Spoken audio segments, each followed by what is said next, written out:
So let's just get right to the questions, because I have 20 to 25 very wide-ranging questions from our listeners. Okay. Let's just jump right in and see how many we get through, okay? Okay. All right. First, number one. How in the world did you learn enough about sumo to become the sumo commentator in 1996? I had a sporting background in Australia, covering such sports as Australian football, cricket, golf. So I came with those on my resume, but most of my career I was basically an on-air radio jock, TV presenter for a while in the news department. So anyway, cut a long story short, I said, well, I know nothing about sumo. I need to go away and learn a bit about this unknown sport to me. So 2 years later, in '94, they approached me again and said, are you ready to join the team? And I said, definitely not. I don't feel comfortable about going on the air and sounding like a non-professional, which is how I'd always approach everything else I'd done. So 96, they approached me again in the middle of the year of 96, and I joined September 96. In those intervening years, did you go to practices? How did you learn about the sport? Wasn't allowed to go to practices because I wasn't a part of the team.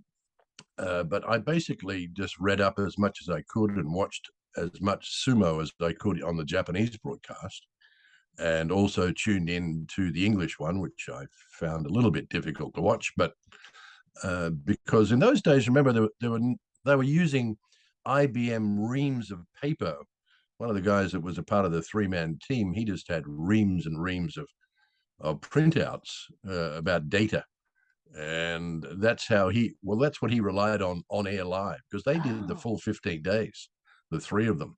Okay. So for them, a very financial win, but they did sound like they didn't know their way around the room, because one of them was a sports jock, the other guy was the sumo aficionado, and the guy with all the reams of information, he was, I think, potentially wanted to get into sports commentary, and I think he did. But maybe he ended up in finance, I think, in Singapore. But anyway, so yeah, I didn't feel comfortable the way they presented, but it was interesting. But I'm basically an announcer. That's all I am. And when the opportunity came up, I took it on, because in those days we had a guest, we had simultaneous people in the booth, we had a couple of directors. So, there were at least, and there was a floor person as well. So we had at least 4 in the studio, and now there's 1, mostly. Oh my goodness. Hmm. Wow. You have called horse races and you've commentated for lots of other sports, as you said. How does your style of commentary differ depending on the sport? Well, that's a very good question. They are all very different. Yeah. The horse racing, my voice goes up about 16 octaves, I think, when I get excited. So When they get close to the finish line, right? Well, not always just that. It depends on the race, but yeah, and that's another thing. I'm also a horse race a caller who's basically an announcer. I was paid a compliment once by a very good friend of mine who at that time was regarded as one of the best in the world at horse race calling. And he said, as a horse racing commentator, he's the best sumo commentator I know. So a backhanded slap. But I developed my own style to the extent that I didn't want to be purely Australian. I didn't want to be British. I certainly don't have the American style. It's a very different style to mine. Yeah. But I've had an interest in horse racing since I was a kid and had association with horses. So I used to go to the races a lot as a kid. And when the opportunity came up to do that job, it was a bit, and that's another long story, but I took it on with a fair amount of trepidation, because my first race call was the Japan Cup. Oh, wow. And so, you had millions of people watching. And in those days, it was kind of the height of the international interest in Japanese racing. Mm. Well, a period of troughs and highs in that viewing audience. So yeah, it was a nerve-wracking experience. I didn't sleep for 3 days before the race, but Oh anyway. my God. Wow. Mm. What makes really good sumo play-by-play commentary, in your opinion? Um, it's television, so I try not to state the obvious, Yeah. and I think some people do, and sometimes I fall into the trap. But I like to preempt what I think is going to happen, or I work on the style of the rickshaw who are competing, or the styles, and which one I think will take the advantage. And after you watch them, numerous times, I tend to study their movements, feet and upper body, Mhm. as opposed to their opponent they're against. And in some ways, I try to predict the outcome without sounding like a jerk. A lot of people don't like that style because it sounds a bit not arrogant, but I like to suggest that if that guy gets that grip, he probably should win the bout.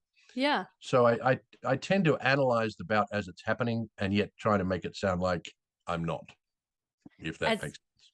Yeah, it does, and as a viewer, I find it very helpful when I hear you say things like, "Oh, that grip should favor so and so." That teaches me a lot about how the sumo is being done. Yeah, the people who've been watching it for a long time don't like it because Mm. they have their own opinion judged on years of watching sumo. And I in this world of social media and Twitter and all the things that you have to put up with online, I've received quite a few barbs about that, but it's not going to change what I do. Good. Good. I'm very It glad. is what it is. Okay, we have some listeners who have dreams of becoming sports commentators. What would be your advice to them?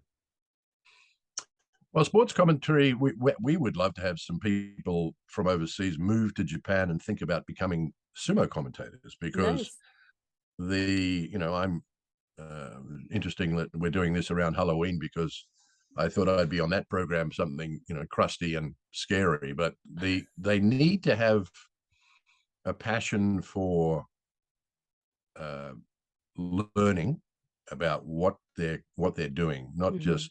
You asked a good question earlier about how do you approach each sport. They're all different. You can't be a baseball commentator and also a horse racing commentator at the same time. They're two different styles. They're two different formats. And the same with sumo. That we had a guy back in the day called Dave Wiggins, an American guy who was on the sumo for probably I'm going to say 10 years, maybe eight.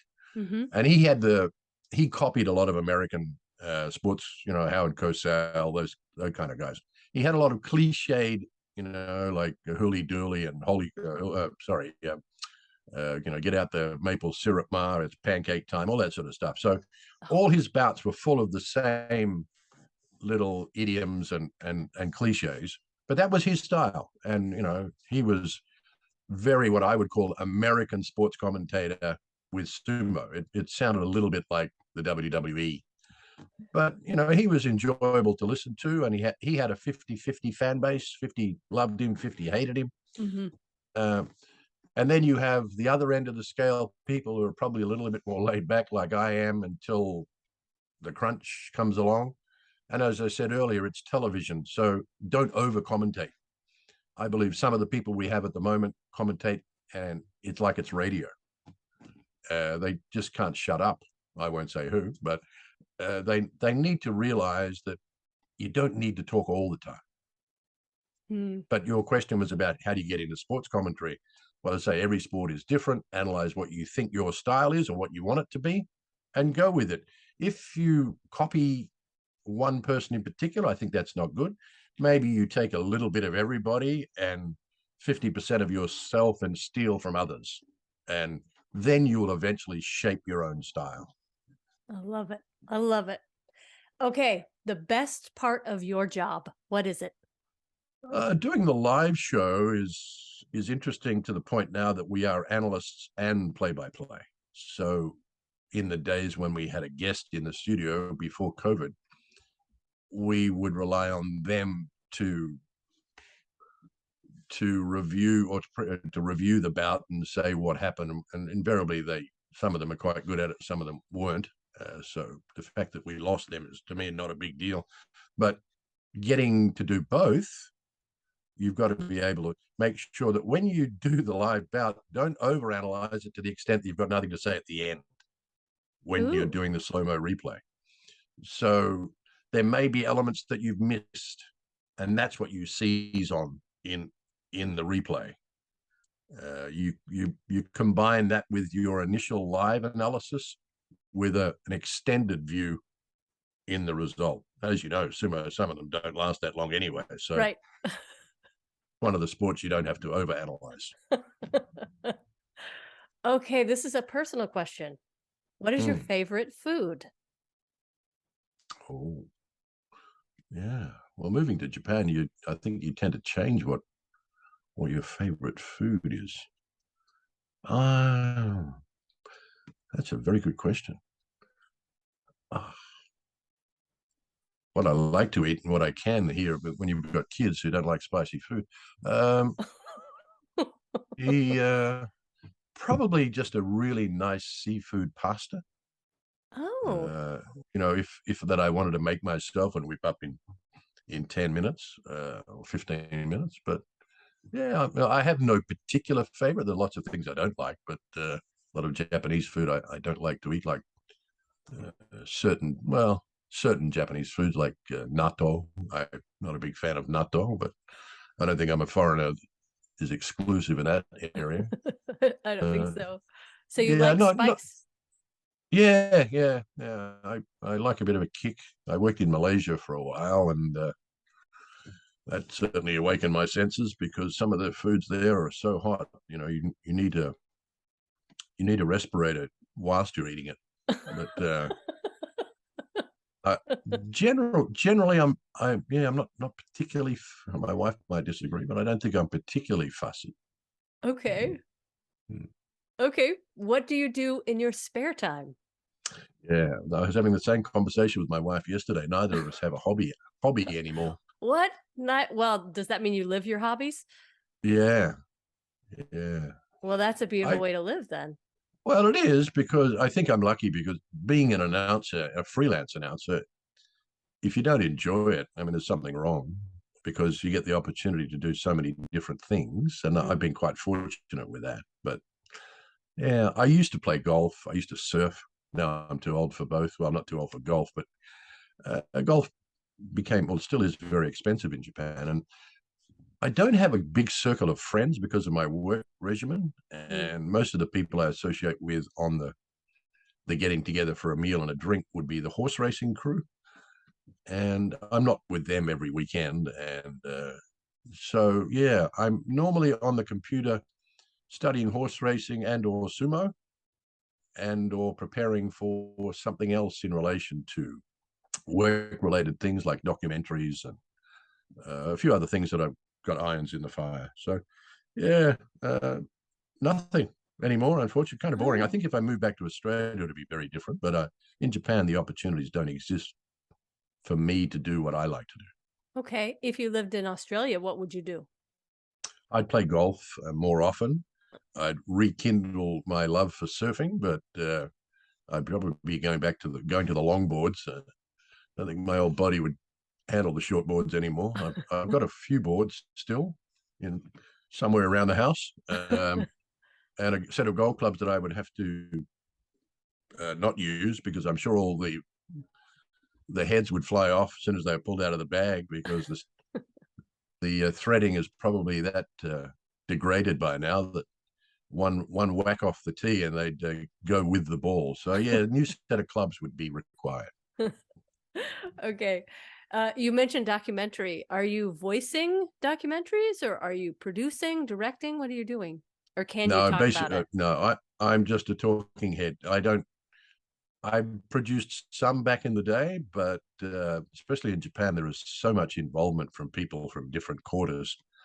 It becomes a bit of a nightmare if you start putting your 10 cents worth in. So no, mostly voice work. I'm doing less of that these days, but um, and the occasional commercial, which does pay very well here, but most companies now put their finances into IT and developing different programs and as opposed to doing documentaries per se. So, yeah. Okay.